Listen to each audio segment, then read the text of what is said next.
que o filme O Irlandês dura tanto tempo? O que a gente assiste e parece que a gente não tá acompanhando o objetivo nenhum do personagem, parece que ele não tá buscando alguma coisa específica. Quando eu explicar pra vocês que O Irlandês é um filme predominantemente épico, vocês vão entender tudo. Meu nome é Bea Góes e você está assistindo ao Narratologia.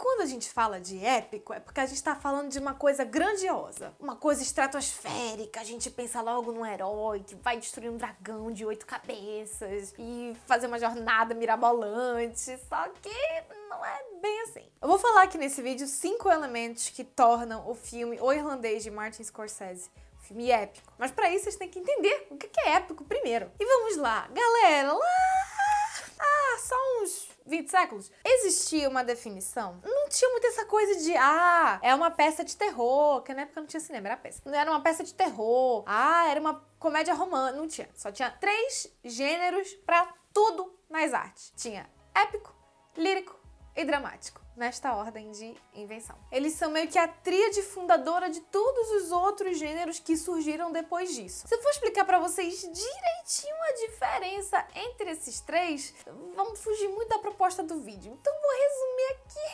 fazer o resumo do resumo, só pra gente conseguir prosseguir. Épico é contar, dramático é representar, lírico é subjetivizar. Prometo que à medida que eu for explicando, isso vai fazer mais sentido pra vocês. O que a gente mais consome é o gênero dramático, ou seja, a gente senta pra assistir um filme e a gente vê atores representando personagens, representando pessoas que moram naquele universo e vivem uma jornada. No épico, é como se eu sentasse pra você e ao invés de você ver atores representando o filme, eu vou te contar a história do filme. Então eu vou te falar, olha, aconteceu isso, aconteceu aquilo, a cidade era assim, era assado, papapá, não sei o que, beleza?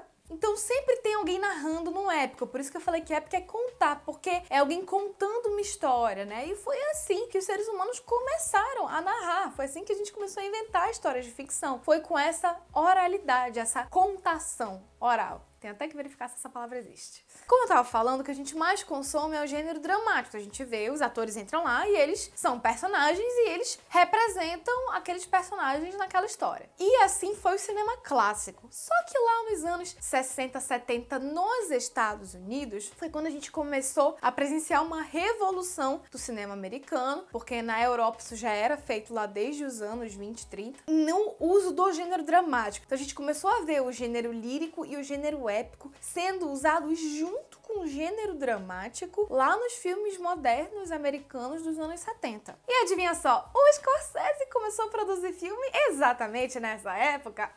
Que coincidência! E isso foi feito para que outras possibilidades narrativas fossem atingidas, para que novas experiências cinemáticas fossem vistas e assistidas e contempladas. E quando a gente fala de épica, eu sei que a primeira coisa que vem na cabeça de vocês deve ser Ilíada e Odisseia. Mas chamar um filme de épico não significa que ele vai ser igualzinho a Odisseia. Significa que ele faz uso de artifícios estéticos muito similares. Eu vou contar pra vocês aqui 5 deles que estão presentes no filme O Irlandês. Antes disso, você se inscreve no canal, deixa o joinha e já vai copiando o link, que assim que acabar o vídeo você já manda pra aquele seu amigo cinéfilo e vocês vão ficar conversando sobre o filme e vão entender o que é um filme épico.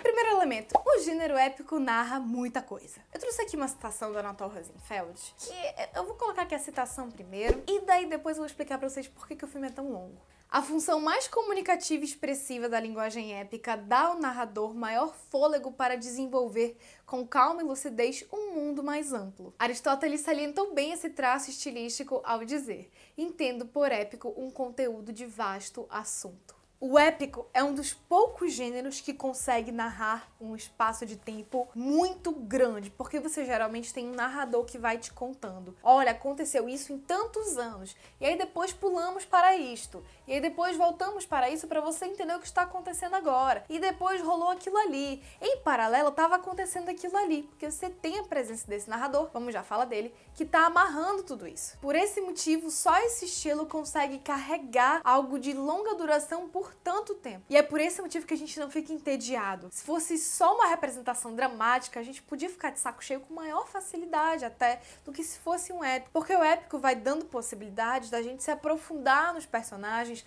na situação e no universo. E a gente vai se aprofundando, vai conhecendo mais, vai ganhando mais informação e vai adquirindo esse conhecimento desse mundo novo. Se bem que até tem os filmes assim mais dramáticos de longa duração e que a gente fica mais fixo. Mas eu acho que para essa longa duração, o épico é mais adequado do que o gênero dramático ou lírico.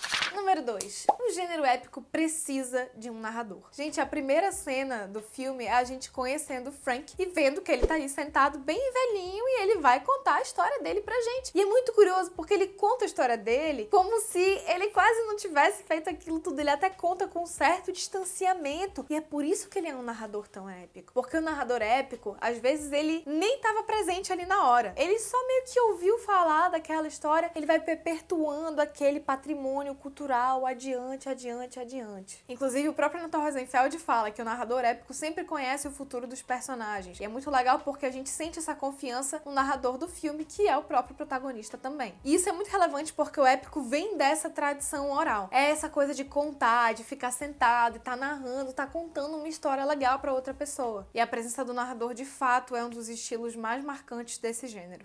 Terceiro, o gênero épico não se preocupa em chegar a muitos lugares. Ou seja, o gênero épico não tá ali muito preocupado em botar um personagem ali com uma meta que tem que ser cumprida. Não é bem assim, porque o que acontece? Quando o gênero épico nasceu ali na tradição oral, pessoas transmitiam informação. Ou seja, elas contavam, você viu que ali aconteceu não sei o que, não sei o que? Olha, sabia que a cidade tal foi fundada por fulano? Olha, sabia que ali estão testando um modelo chamado democracia? E aí conta a história da origem da democracia. Se a gente pega os mitos da antiguidade, a gente vai ver que eles são todos fundadores. Então era muito mais uma preocupação em perpetuar um conhecimento cultural e social do que contar uma história para entreter alguém. Entende? O épico, ele tem esse caráter quase que informativo, sabe? Ele tá querendo te passar uma informação. A gente vê muito isso no filme porque a gente sai desse filme PhD em máfia. Você tá me entendendo? A gente é introduzido no mundo da máfia de uma tal maneira que eu não vejo como o gênero dramático talvez desse conta de carregar essa quantidade de informação que o épico possibilita, porque ele tem essa trajetória de perpetuar esse conhecimento. Tanto que a história épica, ela nunca terminava. Alguém sempre ia contar para outra pessoa já com uma outra novidade. Não é feito um recorte temporal que tem uma finalidade ali dentro. Ah, eu vou te contar esse pedaço da história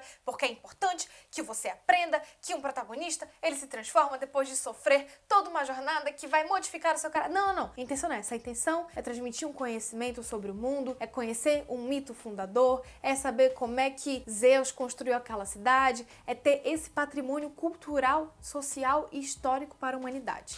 4. São contadas várias histórias paralelas que aparentemente não têm nada a ver com a história principal, mas que estão contribuindo para o universo. E o que a gente vai ver daqui, galera, é que mal existe uma trama principal, né? O que a gente vai ver é a trajetória de Frank Sheeran no mundo da máfia. Ao final desta narrativa, teremos este conhecimento, teremos esta propriedade sobre este mundo mafioso lá dos Estados Unidos. E como é que alguns fatos ocorreram, não sei se vocês sabem, mas é baseado em fatos reais, né? Essa galera toda realmente existiu na vida real. E como existe essa preocupação em criar um gênero muito rico, a gente vai vendo algumas histórias que são contadas e pensando, por que ele tá contando essa parte da história? Puta, isso nem é tão relevante assim. E daí, outro motivo que conta a favor da duração longa do filme. Na realidade, sim, tem importância, porque, novamente, você não está preocupado em atingir um objetivo narrativo, uma cena dramática. O filme não tá ali pra mostrar a transformação de um protagonista numa jornada revolucionária. Não! Ele tá ali pra compartilhar um patrimônio, compartilhar uma informação, compartilhar um mundo e transmitir uma sabedoria pra você. Tanto que, repito, novamente, ao final do filme você está PhD em máfia.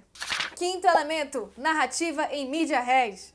O que é isso, Bea? Significa que os acontecimentos da narrativa não estão necessariamente em ordem cronológica. Se a gente tá falando de uma memória, se a gente tá falando de uma história, se a gente tá falando de um acontecimento cultural muito relevante para a humanidade, que foi as origens do épico, não estou dizendo que a máfia não foi importante para a humanidade, mas lá na origem do épico eram todas histórias muito relevantes para a humanidade. Então, como é que um negócio tão complexo, tão grandioso vai ter começo, meio e fim?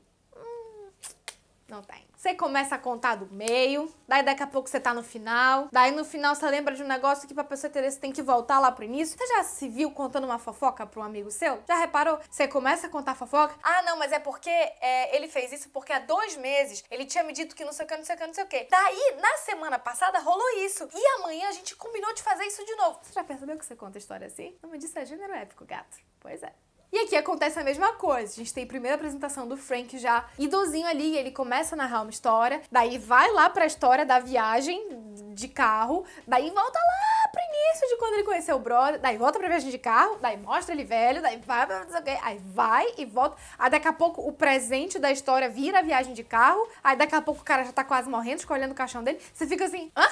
Cadê a lógica causal disso aqui? Não tem lógica causal, não tem lógica causal. Ele vai te contar o que é importante pra você e cada vez mais compreendendo esse patrimônio e essa informação que está sendo transmitida pra você.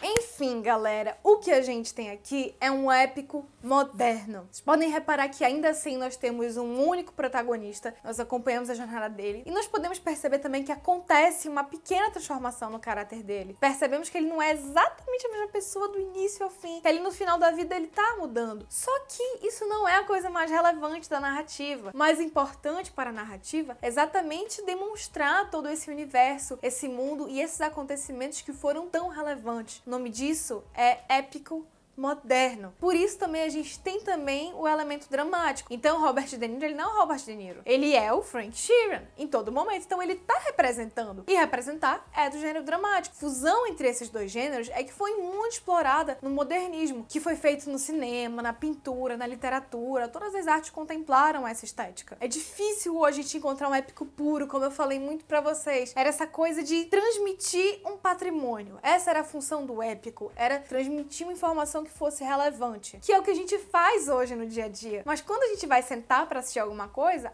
não, a gente não quer ver o que é na vida real, não, a gente quer ver ilusionismo, a gente quer ver drama, a gente quer ver representação, a gente não quer ver épico nem lírico, não, isso é, não, enjoado, não, a gente quer ver drama. Então é por isso que ocorre essa fusão entre os dois gêneros, mas eu achei que O Irlandês é um filme que usa muito o gênero épico. Deixa aí nos comentários o que vocês acham, se vocês conseguiram identificar esses elementos quando vocês assistiram o filme, se vocês assistiram o filme inteiro para começo de conversa. Mas eu gostei muito do filme O Irlandês, eu acho que ele tem muita chance de ganhar o melhor filme, a gente tem que ver os outros concorrentes, né? Eu acho que ele vai ser muito premiado, tem muita chance, é um filme muito bem feito. O uso que ele faz desses dois gêneros é fino, é muito bom, porque eu, pelo menos, não fiquei enjoada nem cansada ao longo do filme. Eu acho que ele ficou num ritmo, ele ficou num equilíbrio entre narrar de forma épica e narrar de forma dramática, que eu achei que ficou muito legal. E eu espero muito que vocês tenham gostado desse vídeo. Deixa o seu gostei, se inscreve no canal que me ajuda muito. E muito obrigada pela sua audiência.